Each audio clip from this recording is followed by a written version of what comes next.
இன்றைய வேத வசனம் சங்கீதம் 89:15.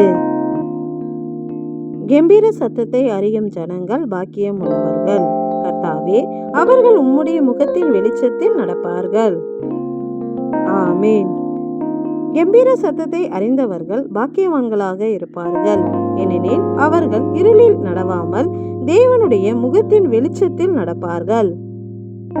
என்ன கெம்பீர சத்தம் எனில், நீதிமான்களுடைய கூடாரங்களில் ரட்சிப்பின் கெம்பீர சத்தம் உண்டு என்ற வார்த்தையின்படி நம் தேவனால் நமக்கு அருளப்பட்ட ரட்சிப்பின் கெம்பீர சத்தத்தை அறிந்தவர்களாய் இருக்கிறவர்கள் தேவனுடைய முகத்தின் வெளிச்சத்தில் நடப்பார்கள்.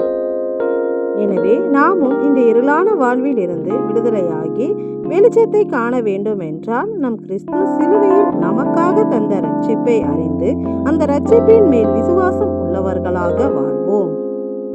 இருளில் இருந்த எங்களை ரட்சித்து உம்முடைய முகத்தின் வெளிச்சத்தில் நடத்தும் எங்கள் நல்ல தேவனே, உமக்கு நன்றி செலுத்துகிறோம். நன்றி.